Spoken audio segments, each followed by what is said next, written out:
know, we were not here Monday because of some technical difficulties, and we are now taping on Thursday. We'll be back to our Monday taping next week, and we'll be back on schedule at that time. We're glad you're here, and we are trying to make sure that we don't miss a week in doing our program because we think our program is very important. I really think studio is very important and what they are bringing to the public and some things that we're doing differently here than they're doing other places. I think that the station we're mostly mimicking, if you say that this is a station that's setting the tone, I think that Newsmax is doing that because Newsmax is setting a tone that I thought at one time Fox was going to play the role, but it seems like Fox has kind of gotten into the mainstream and gotten really uh, enamored with its new position as a mainstream part of the media. And they now have been, to the way I'm looking at them, they've been really inculcated, kind of indoctrinated in the sense that they have now become a part of the news we once stood. It wasn't the news that all the news you could what does they say on Newsmax? Um, the news for serious people, something like that. And that's what I thought. That's what I thought Fox was going to do. But now that they've been moved over to the side, I think that Newsmax is taking the place. And I did notice that Donald Trump was saying that these other stations, he once was talking about how Fox was doing some great things 4 or 5 years ago, but they've changed their whole demeanor. They've gotten rid of a lot of people, and I'm just surprised they haven't gotten rid of Sean Hannity, quite frankly. But he's not Tucker Carlson, and he's not Judge Napolitano, and some of those others they've gotten rid of. They got rid of a lot of heavyweights, and we'll see what happens. But that studio is no longer going to be able to marquee studio for the conservative voice. I think Newsmax is making a lot of noise out there, and so when I think about what imagery we're trying to create here, I think we're closest to what they're doing in Newsmax than we are anywhere else. And we're trying to bring up some things, some points here that you won't find in, because we wouldn't find us in any of the whether it's mainstream or close to mainstream. We are kind of like the outsiders we're just trying to do our own thing, and we're not mimicking anybody here at the studio here. And I think we have to just acknowledge that we're going to be playing an outsider's role at least for the time being. And we're here on a different day, and we be back to business as usual on Monday of next week. But we're taping on Thursday today for the program that we would have normally taped Monday of this week. I wanted to title this program after something that happened unusual, and that was the recommendation for prosecution of John Brennan. And I think that is something it could be not necessarily that it is that now, but it could be a call to celebrate because we have got to begin to hold those that were wielding power and doing so illicitly and illegitimately as they were doing during the Biden administration. That administration was totally out of control. And you had these outlaws, quite frankly, that were in power.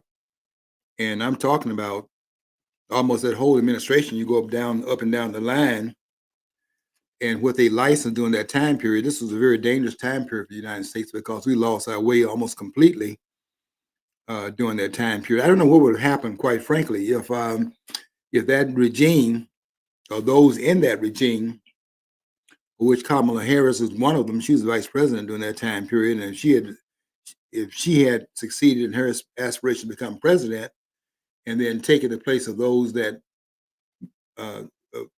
Biden was very dangerous, and take his place, and she's stepping up in that persona of Joe Biden. I think that would have been a disaster. I don't know if I don't even think we could have recovered from it, quite frankly. At some point, we had put the skid mark on what was going on. And even now, we got to really dig out of some of the ditches that were created. And I'm not so sure that we are doing even that to the maximum.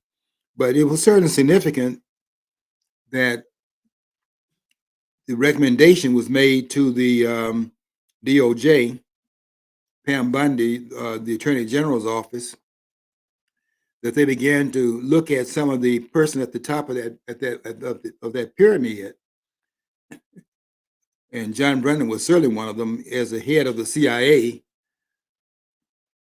I think we need to deal with the CIA and understand what the CIA actually is. I don't think we've come to grips with it, although all of the information out there tells us what this organization is. And it's an outlaw group. It is really the government is the government's the mafia of the government. It's the mafia's the government's version of the mafia, if you can say that. But then the government itself is a version of that because it exists. And I hear people saying it. Uh, Nobody is under the law. I don't think that has the meaning. I understand the intention of it, but that doesn't have the meaning of it. There's no meaning in that above the law. How is there anyone above the law? You're either in the law or you're out of the law.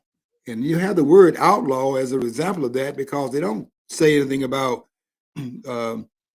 persons that are not following the law to be when they have a person that's out there robbing the bank, they don't call them above the law. They call them outlaws. And so this idea, this idea that you are either that you're not nobody's above the law. What does that mean? You always hear people say that no one is above the law. What are they then? You have those persons that follow the law and those that don't follow the law, and those that don't follow the law, they're outlaws. And we need to call these politicians what they are, the outlaws. They're not above the law, they're outlaws. But there's a different standard, and what they're doing here, see, that's another thing we have to look at, is how we use these terms that in turn abbreviate the conduct so you don't look at it in the full context of which is playing out. But they're not above the law. These persons in government are outlaws. Just because they're in government does not mean they cannot be outlaws. And if we call them that, we could begin to get some of these things corrected because, to be honest with you, we have to stop listening to these politicians in this country, all of them, and just stop assuming that they are the people that have the greatest good for the greatest number of people in their purview, and they're trying to do the right thing based upon the constitutional restrictions placed upon power in this country. That's not true either. It's not about being above the law. It's about either being within the context and the restraints placed upon power by the Constitution, which is what the document was intended to do, because Constitution is a document of restraints. It's intended to restrain power, and you're either willing to do that or you're not. And the reason why I wrote about Brennan, I'm doing a 3-part series about Brennan, and I started part 1 yesterday, and I'm going to do. I did part 2 today, and going to do the final part on Friday. But the reason why I'm doing a 3-part series on Brennan and on this recommendations for prosecution of this man and why it's so important is because at the point of the top of the pyramid of that channel, as far as the intelligence community is concerned, he's not the president, of course, but he's at the top of the intelligence chain because the CIA is the international version of the. I think the government is really a mafia group, and so that at the head of that mafia group, as far as his international wing is concerned, that would be the CIA. The FBI is the internal wing of it, and it's also a mafia group. These are mafia groups. If you talk about organized crime and it has wings to it, then that's the organized crime that has wings of it, has different arms of it inside of the government. And and I'm writing about this in terms of Brennan because I think we have to look at why what is happening here. because normally what you would have the government uh, largesse. It would not hold to account or call into question any of the things that were done by those in government, because,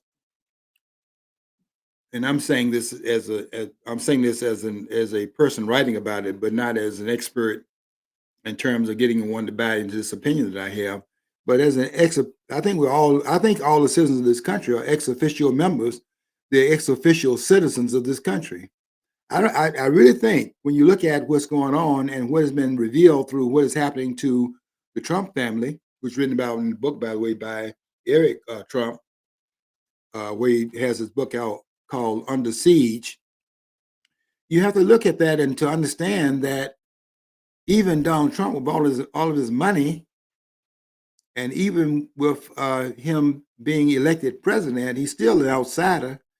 And so that means to me, in my interpretation of it is, and I think it would be something that people need to look at, and maybe they can see it through a different lens. And that is, I think we are all in this country ex officio citizens of this country. And the citizenship is only ex officio. We are all ex officio members, ex officio citizens of the country, in the sense that unless your citizenship is endorsed by the owners, then you're an ex officio citizen of the United States of America. And I don't care how much money you have. As Trump had a lot of money, but that did not stop him from being under siege by the government. Even when he was president, he was still under siege by the government, because he's still an ex officio citizen himself, even though he's president of the United States. And I'm making that claim in my writing, put it out there so I can get some arguments about it, so that they can clarify for me where I'm going wrong in my analysis of what is taking place in this country, and what our status is in the United States of America. Because I don't think we looked at our status through this lens, and I don't think our vision of it is correct. I think that Hanson's view, his book, where he's talking about citizens and so on. I think his book is in that he did not go as far as I'm going, but he is very much in that ballpark of saying also that we're almost like non-citizens of the United States of America. Our citizenship does not count holistically any more so than those persons they've led into this country, and so on and so forth. And what they've done in a lot of ways, they've let these other persons in the country to take the place of the citizen, who they're in fact losing control of. Yeah, because look at, look at the cabinet that Trump's got. I mean, they don't reflect the average. I mean, in other cities like New York City, they don't reflect the population. I mean, the citizens of that area, those cities and stuff, they don't. I mean, we let it go. I don't know why we should be more angry. I mean, we should be demanding more. I mean, I don't know, but write your senator and congressman is kind of stupid, because they're part of they're already bought. They're not going to listen to you. They're going to give you, well, thank you for your input, but you're screwed. Okay, I mean, that's what it is. Yeah, don't waste your time with that. See, these are diversionary tactics that are used. You need to write your congressman.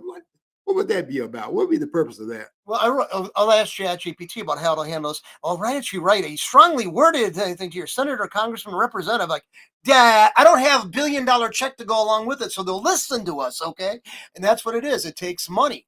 I mean, let's face it. I mean, I'm discouraged. I mean, I don't like this administration right now. I don't like some of the stuff that's done. I don't. Yeah, John, I want to have to say this. I think that we've been off so long in the country, quite frankly, that we've got to go back if we're going to understand how we got to where we are now in 2025. We've got to go back and examine at what point in our history in this country were the citizens actually able to make a claim about the direction in which the government would in fact go, and if that was ever the case. And I'm even questioning that, as is Kara Swain, who was once one of the major professors at Vanderbilt University. She took an early retirement. Once her conservatism was noted, then that environment was just too caustic for her to stay in the university, because they of the takeover that's taking place in this country, and we're seeing it in all realms We're getting ready to see something in New York that, if that plays out, we're going to see something very major that's taking place, even just in that specific location. But I think Eric Trump's book is very much worth reading. The called Under Siege, and he's doing a microcosm um, of what is really taking place, because he's talking about the family, the Trump family under siege. He was a member. He was a part of that because he was, how many times was he uh, called to go down there and to go over there and defend his role, or the role of the family, or all the rest of it, and what was going on, because the whole family was targeted.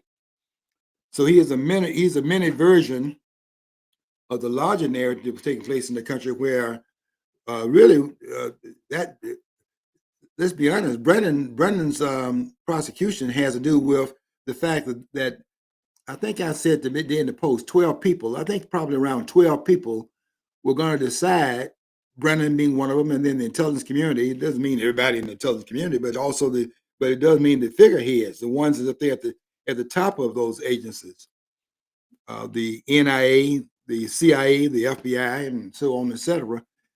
They were about 12 people. Probably was a very small group, but they had decided they're not going to pay attention to what the voters were saying.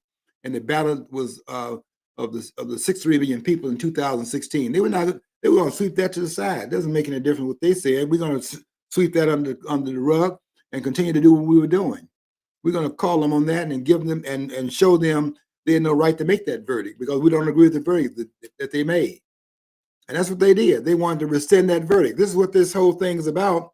And we need to watch this play out and see what they're going to do with it, to see if there is the sincerity in this case in with Brennan, which we were looking for them to do when they were doing the same thing, at least at the initial point, with Hillary Rodham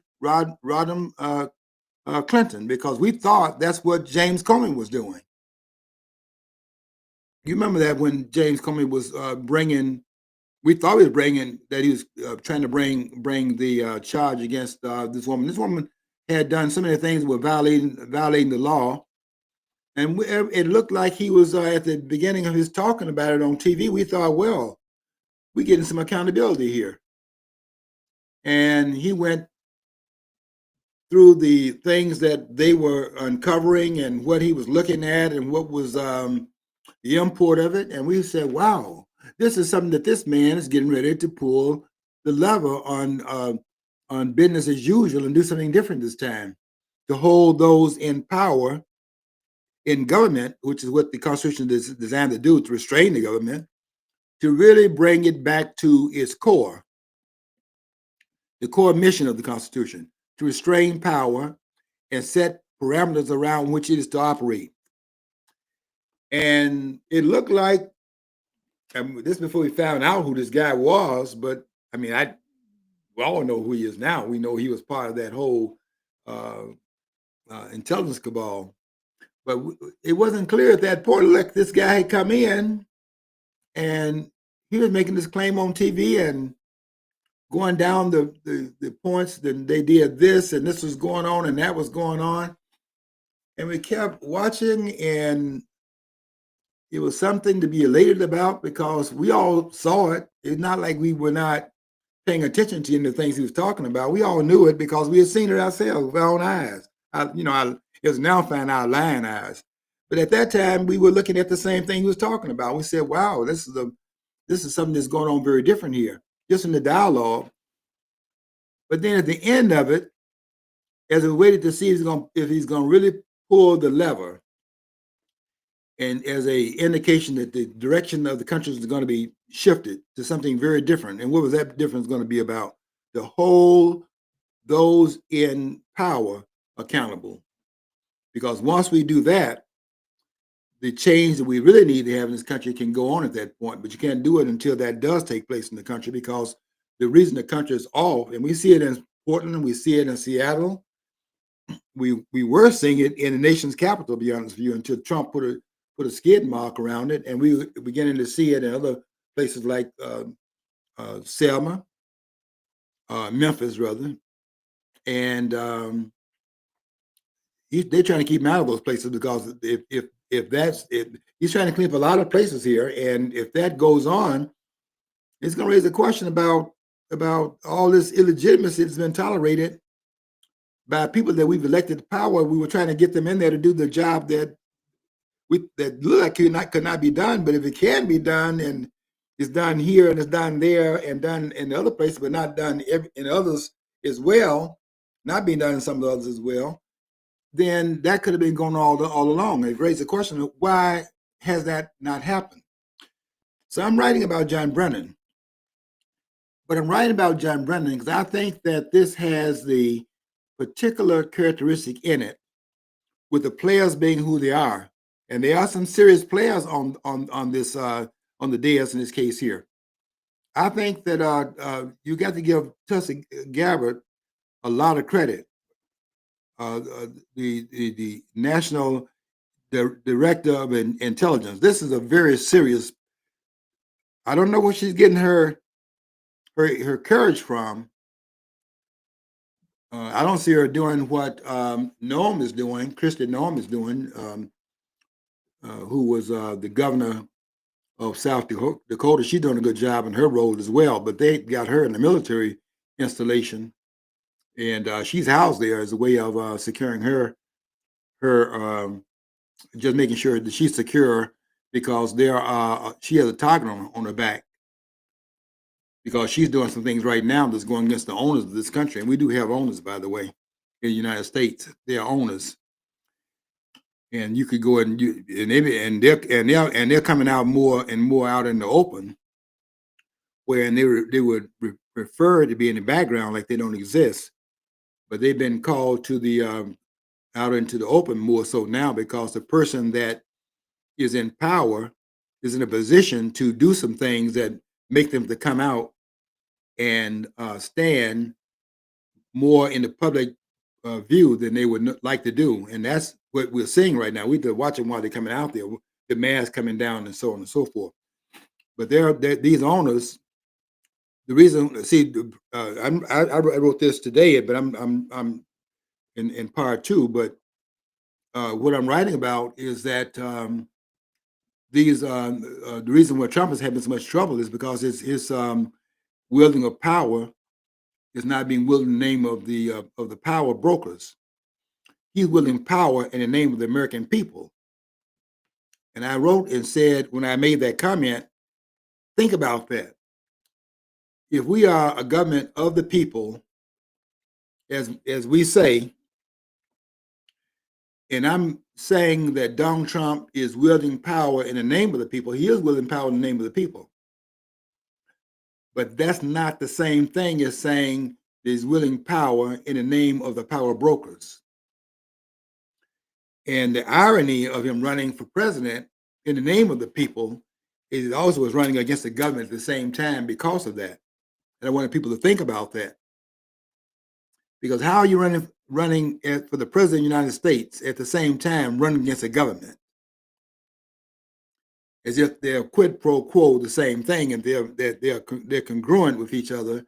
That when you run for the government of the United States, you're running for the power. Just because you're running for president, running for the power of the government. That the president is the power that is extant in the power willing in the country, as if that is true. And if that is true, then why is it that this power wielding president in the name of the people is impeached twice? Not on things that he did as a president of the United States, but what he didn't do, and they made up that he did it, and then went against him about what they made up. If you think that stopped, you say, "Oh, that happened. Okay, that was 4 years ago. That happened in 20. January the 13th was the second impeachment of Donald Trump, and that just happened back in that time period. Yeah, the second impeachment taking place 7 days before Donald Trump was to step down anyway from the presidency. and they impeach him a second time with only 7 days to go in his administration, if he would in fact leave in on the 20th, as determined by the Constitution of the United States, that the president will in fact serve 4 years, and then when his term is up, if he's voted out of office, and I'm saying if that happened, but they say it happened, so okay, they said it happened.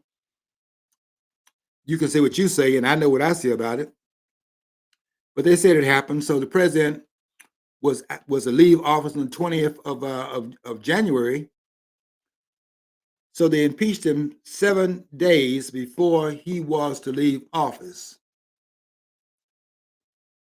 And you have to ask yourself the question: why would they have done that with just 7 days left? Just let the if he served 3 years and you count the days up to 7 days before you're supposed to leave office, they served all of his term except 7 days. Then why didn't they let that play out? Because the owners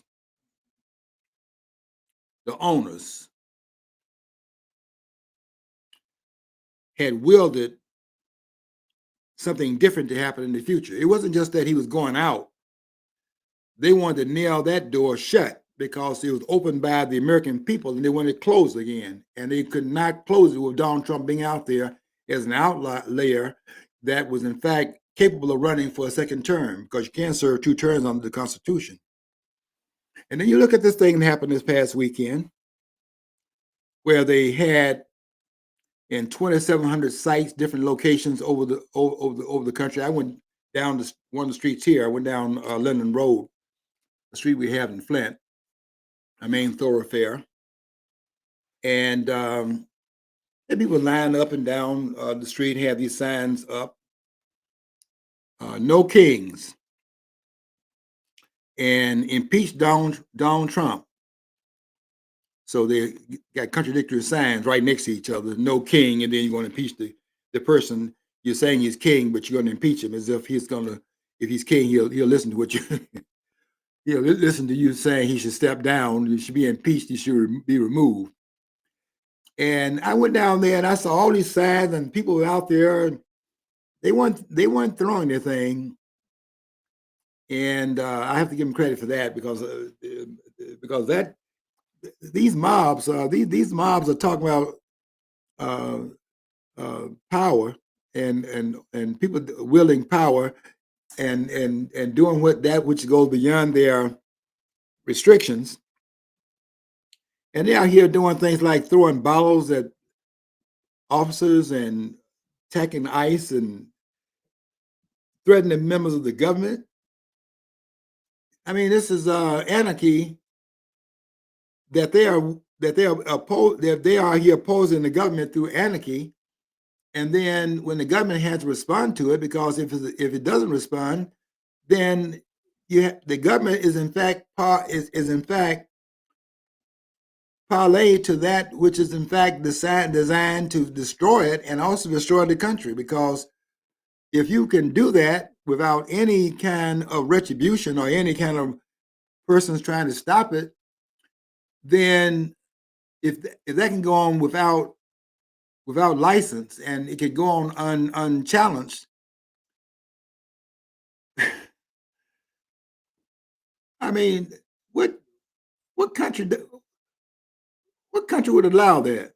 And they want to talk about no king, because a man is trying to stop anarchy in the country, and you can't just burst in here and assume a position in the country without you coming in through the immigration laws of the United States. You cannot suspend those laws by your arrival. You cannot, in fact, suborn the laws because you're here.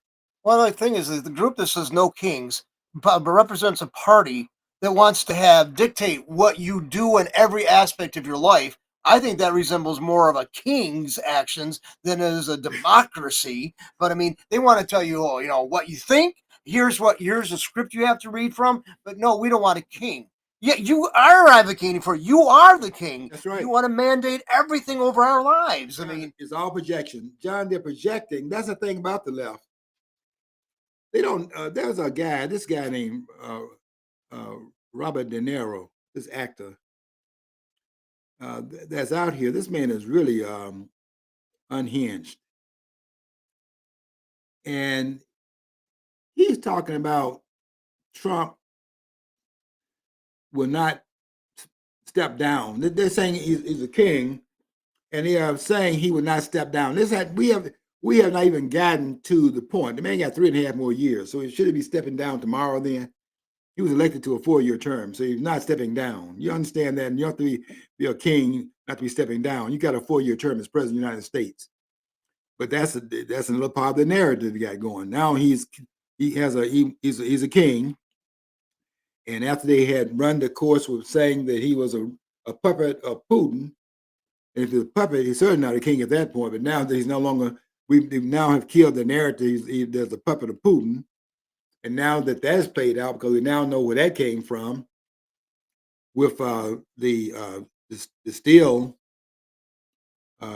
file, and which was initiated by Hillary Rodham Clinton, and that was what she was pushing. And so now that has played out, and that has proven to be fraudulent, and that's what we're now getting ready to see what they do with Brennan. Brennan was really one of the main links of that. They knew that narrative was false. They knew that Trump was not a Putin puppet, nor was Trump the favorite in the election in 2016. The favorite in that election was Hillary Rodham. I'm getting tongue twisted because I'm thinking about Rodham and then Rodham, but the favorite in that election in 2016 wasn't Trump.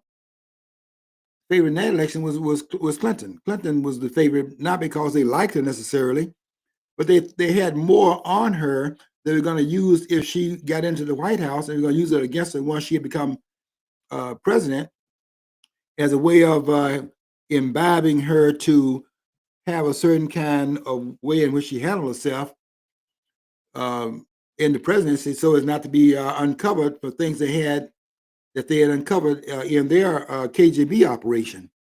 They didn't favor Trump in 2016. That's a narrative they created out of whole cloth. They go back and read the narrative and look at the documents, and you'll see that they favored the person who they thought was gonna win, and that's who everybody in the country thought was gonna win.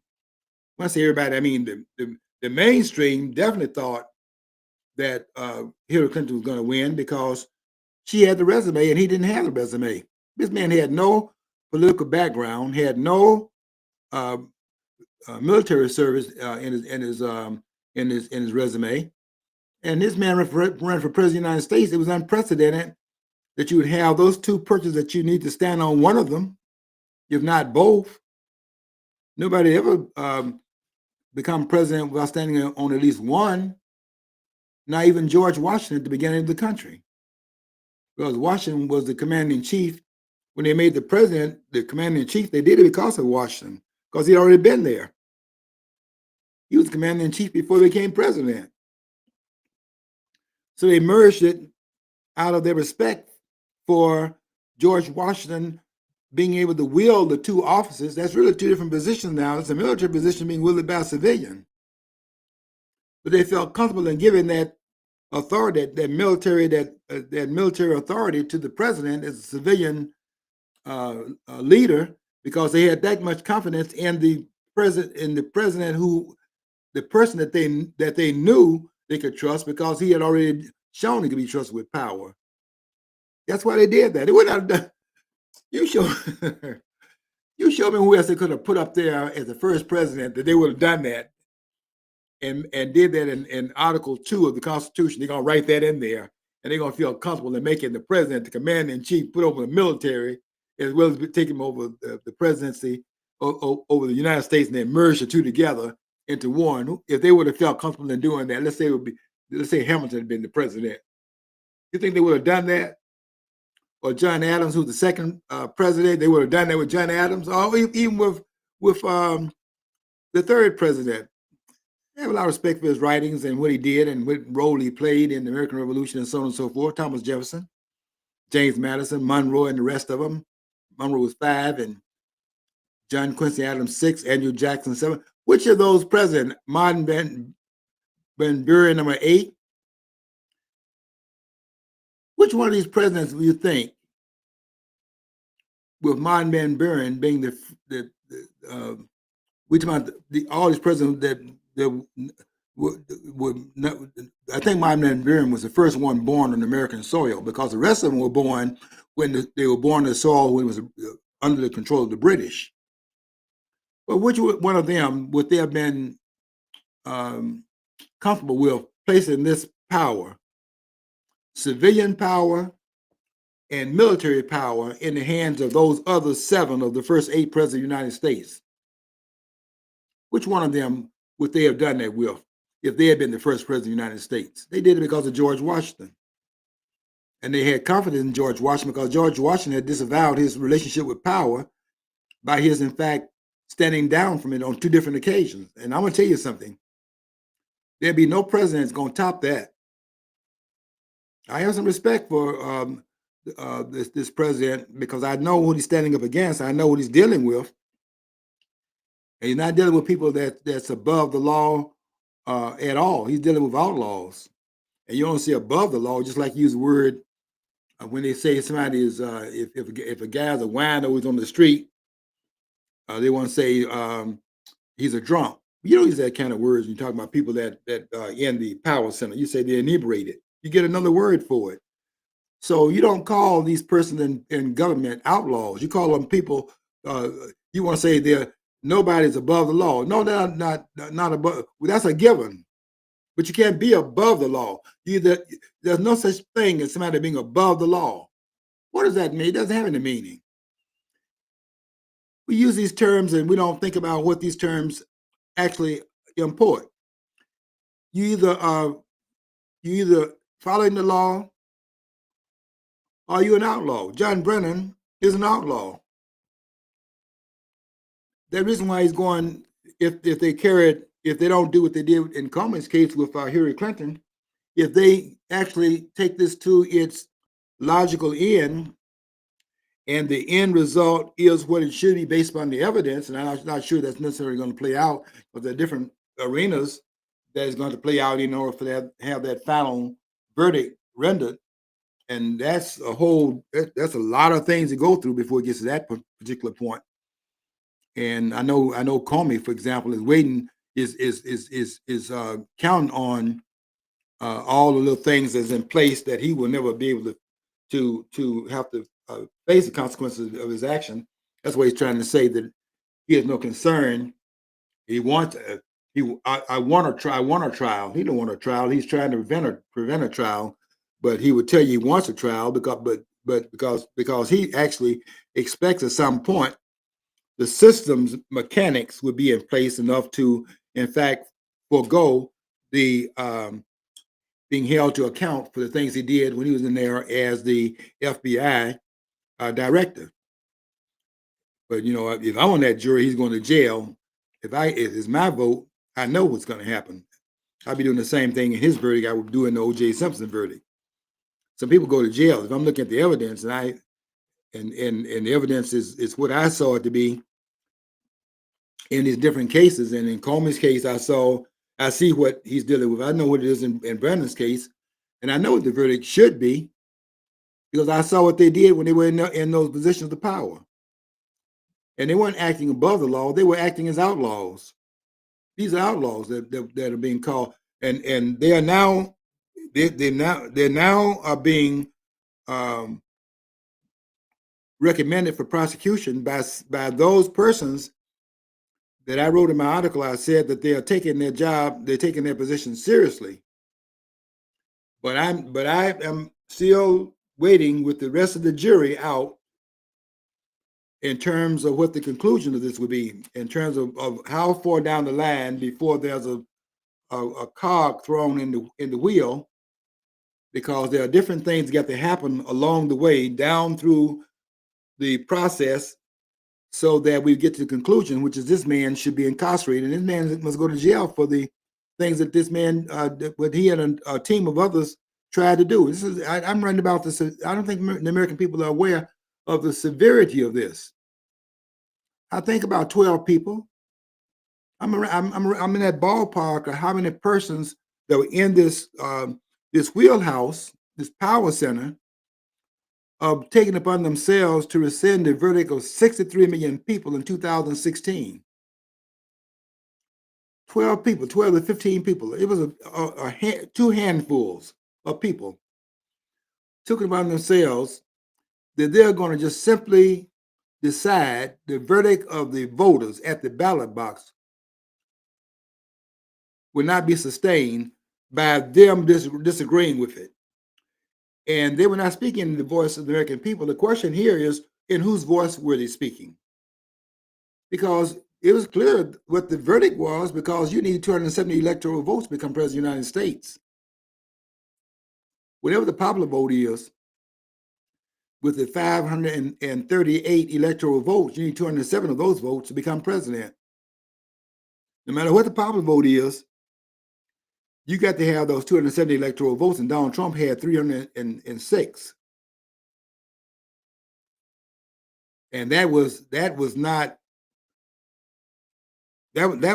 less than it was in 2024 when he got 312 electoral votes. Donald Trump has been elected president 3 times. 3. In terms of the verdict of the American people. The people voted for this man in 2016, voted for him again in 2020, and voted again in the numbers that he needed to be president the 3rd time in 2024. And all 3 times he won those 3 elections. But the rulers in 2020 said otherwise, and that's what happened. I looked at the numbers,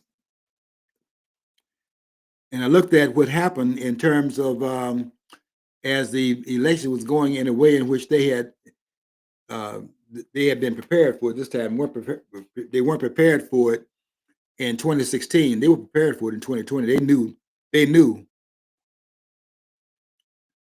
knew what was getting ready to happen. And they saw the handwriting on the wall. They couldn't deny what they denied in 2016. Those persons going to those meetings and meeting in these arenas, these stadiums. They didn't have anybody up there singing. And after you get past Greenwood's song, after that song about America, which is like a national anthem of the Trump administration, this guy plays that before he even comes out to say anything. He wants people to know that he is speaking within that context. And that's important, because if you lose that footing, then that's going to be a problem. But that's the context he's speaking in. But that's not the only context that's out there. There's another context too. And that context is this other voice that you don't see coming out and speaking in microphones. That's the one behind the scenes in the booth in the back in the dark, trying not to be seen. The shadow, one person called it the shadow government. I don't know if is really a shadow. I don't know if you could say it's a shadow government. It is a government that exercises power without an acknowledgement of his presence, which makes it very dangerous, because if you, as a Jane Doe and John Doe citizen, do not recognize that it's there, then how do you hobby it? How do you in fact control it? How do you bring it in under control? And how do you constitutionalize it? You can't, because you're not even aware that it exists. And so it's not, I don't know if shadow would get it. I have to think about that. How would you describe it? But it is definitely, I don't think it can be denied anymore that we are dealing with some forces that we do not see on the surface. We see indications of it on the surface, but underneath there's something going on that's actually guiding that. And they guided the election in 2020. They did it by creating a number of scenarios through which the vote would have played out a certain way. They were actually guiding the American people toward a certain outcome they already had determined. They had not thought to do that in 2016, but in 2020 they were ready for it because they had been caught off guard in 2016. I said at that time period, in 2016, I said this. I said that if they had really had not been so assured of themselves that they had a winning combination with Hillary Clinton being there as a standing bearer, if they had been aware that there was something different taking place in this country under the tutelage of Donald Trump's campaign, he was unusual in the sense this man was able to run without the marquee license that you would normally have, military service, political background, didn't have either of those. And those are two tools all the other presidents have had. He didn't have either one. And for him to come out of nowhere like he did in that sense and then become president, that's unprecedented. And they took it as just unreasonable to think otherwise. This man is going to get trounced, predicting 400 electoral votes and so on. This guy's going to get trounced, and she's going to, he may get 100 electoral votes at the most, and this man's going to go through the wash and through the rinse. They're going to get him. He's going to get out of there. And they're going to do something with him after it's over, too, to punch him. But he's been thinking about going there and changing the paradigm in that way. They're going to get him. They will punish him, but even trying to become president on these terms here, that they did not, in fact, endorse, and they did not, in fact, have him to go by them to get to where he was. They're trying to bypass them, and they were not going to forgive him for that, and they're going to hold him to account. But then November the 8th, 2016 happened.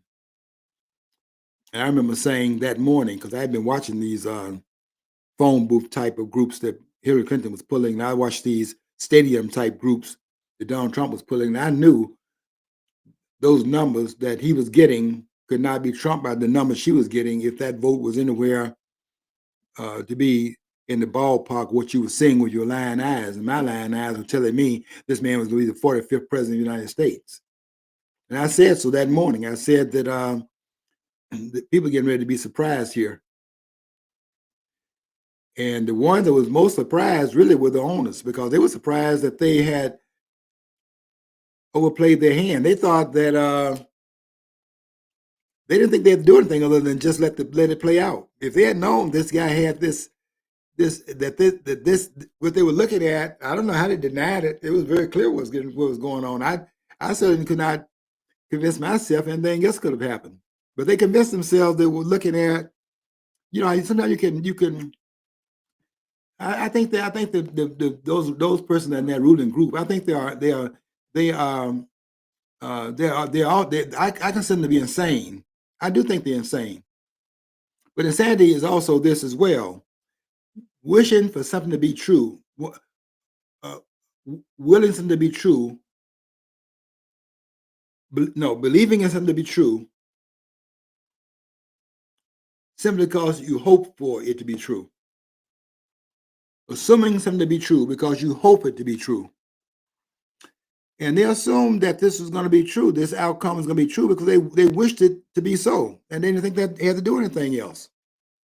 And I said at that time that if they had known that this man was doing something unusual and running outside of all the norms of becoming president, he was defying all the norms, not just defining them, but defining the norms of the country. Norms had never been an outsider like this coming from nowhere and becoming president. Coming president was unheard of. And a lot of persons were stunned, but the ones who were most stunned were the ruling class, who expected him to come by them for their endorsement. And the man was financing his own campaign, didn't need their money, had his own money,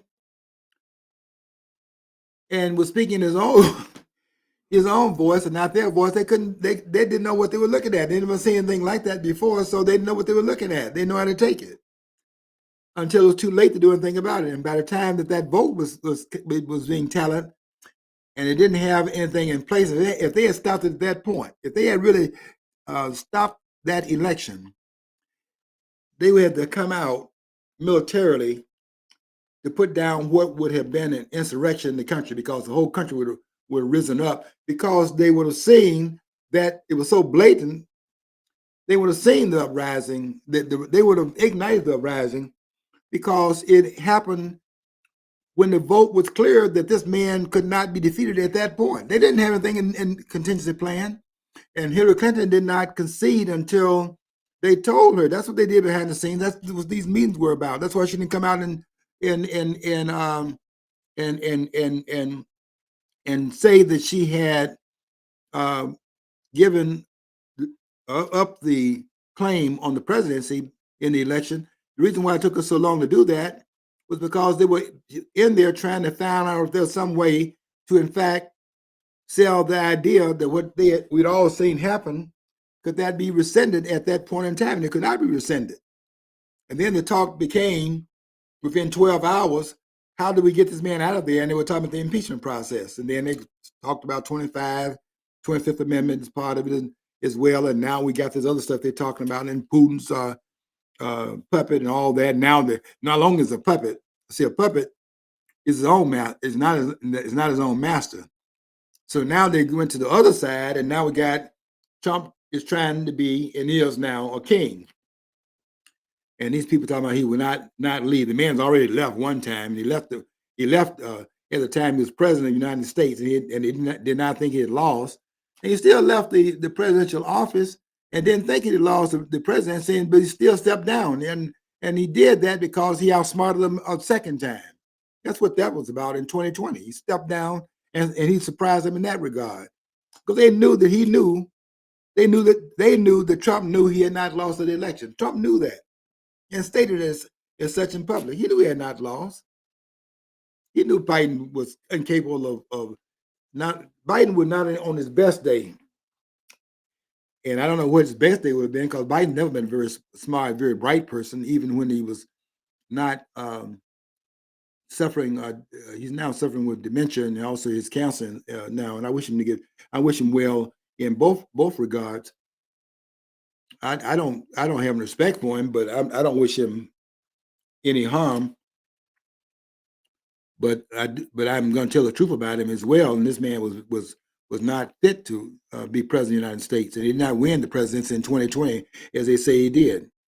I can document that he did not win the election, and this man getting 87 million votes, and he couldn't put a sentence together, and couldn't put a crowd anywhere, and he had to hide that and cover that up, because if you're going with no crowd, and then you get the most votes of any candidate in American history, and that's what they claim this man got in 2020. They say this man got more votes in 2020 than anybody in the history of the United States of America. If anybody can believe that now, 5 years after that was promoted in this country, even you believed it at that time, and I think it was insane to believe it at that point, but if you believe it now, you definitely have to be insane. Because we know Biden was cognitively impaired, and we know that he was an European president because of that impairment. And to believe it now, you have to be almost like another side of mentally ill to believe that. You have to be more insane than they are to abide by that now, because it's so clear that man that was that cognitively impaired, who they just simply did the same thing that they had done with some other candidates. Dianne Feinstein would be an example of it. They just propped up in the chair the last 10, 15 years she was in her seat as the senator from California. They just propped her up, and she was totally just a vegetable sitting in that chair. But they wanted that senatorial seat, and until they could replace her, they ran her until that time, and she died in the office. But she was impaired long before that, and they all knew she was impaired, cognitively impaired. They knew Biden was cognitively impaired, but they ran him anyway, and they told us what we were looking at was our lying eyes again, telling us something that was not true. Their narrative was that the man was killing it in private. So you didn't see it because he was, in fact, at the top of his game, but only when others that were around him could see it. And you couldn't see it because he was not expressing it so much over a microphone. So it was like a microphone situation. But in private, this man, you couldn't keep up with this man. And they were actually saying that. And people, and they did it up until the time of that debate. And that's when it could no longer be denied, and that's when they moved against him and so on and so forth. That's what they're talking about right now when they talk about Hunter Biden, about they forced his father to step down and the coup and all of that. Yeah, but that was because you couldn't even the people who could be convinced of almost anything could not have believed it at that point. They had to get rid of him at that time. And then they put Kamala up there to continue that narrative that he was running, that narrative they were running. The deep state was running a narrative, and she was the carrier of it when he could no longer do that. Trump was not going to do that, and they knew that he was not part of that team. That's what they know. And he was speaking in the voice of the people, but that was really not enough because that voice is not the voice that carries the day. Even in 2024, they were trying to. There was a indication they were trying to stop that from going on. But you see, this was an indication of what Donald Trump was doing in going into states he could not win. Even those states Donald Trump was campaigning. What was he doing? He was making it so that the election was too big to rig. He knew he couldn't win California. He knew he couldn't win New York. You're not going to win in those two corners of the country. Not in New York, which is getting ready. The city of New York is ready to install a communist in the mayoralty position. If Curtis Silver, I think his name is, if he doesn't get it, what other choices do they have to keep this communist out of there? They're certainly not going to put Como in there. They're gonna give him Como as a choice. They're not doing that. They've been down that road already. They know where that road leads to. Too many people got hurt during Como's administration. People dying in these homes. People lost their loved ones and so on, and locked the state down, and dealt with that myth of this COVID virus, ran that into the ground, and people have a memory of that. And they're not going to forgive Como. He's not going to get the nomination and get the nod, rather. And if this member of the this paramilitary group that was riding those subway and doing things to keep the city safe, then people remember that. They might. It's not a done deal now. I mean, Dick Morris is saying that there's civil has a chance in the nomination. I don't know. Let's see what happens here. But there's a disavowal of these rulers either way. It's a disavowal. It's a disavowal of the rulers, hidden as they were. Is a disavowal of the rulers in terms of Donald Trump being president 2 times. He won 3 times. They kept voting for him. And the last time they voted for him, it was just too big to rig. You can't rig an election that was won by that kind of number. That man won that election in a landslide. You can say what you want to, but those 7 purple states, which they had states that could have gone either way. The man won all 7. These are toss-up states now. And Donald Trump won all 7 of those toss-up states. And I'm hearing, and this is some movement going on. I'm hearing that this senator in Ohio, the one that's standing against his party because he's standing for the country. I was wondering how long it would take for him to begin to make some noise about movement. I think this man is moving into the Republican Party because he's not going to be they're going to get him if he runs as a Democrat. They're going to throw all kinds of money away from him. He's not getting any support from the caucus of the Democratic Party. It's too much against the direction that they're taking this country into a communist, a Marxist direction, and he's not for that. And he's honest enough to stand against his party. He's honest enough and courageous enough to do that. And that is, I think you're going to see.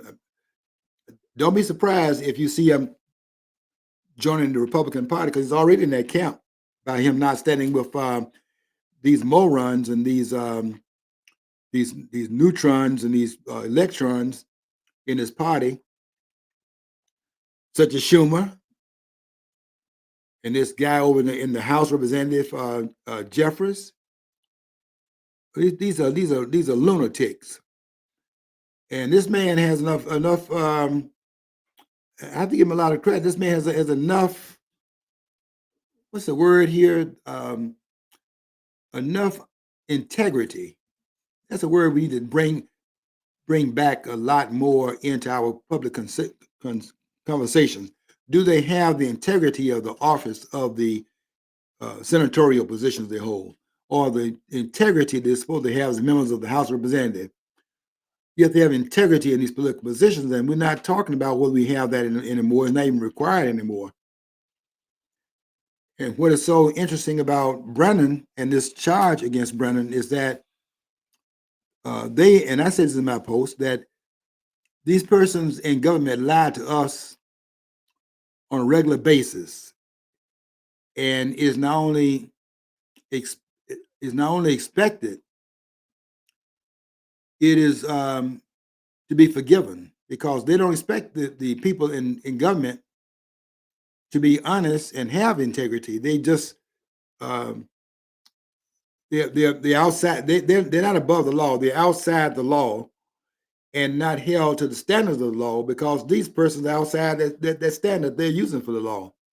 And they're not above the law, they're outlaws. Our government is made up of outlaws. And we need to stop saying that they're above the law. Not above the law. They are outside of the law and the standards the law requires for you to be law abiding. They're outside that standard, and they're standing above the law. They're standing outside of it. They're placed outside of it.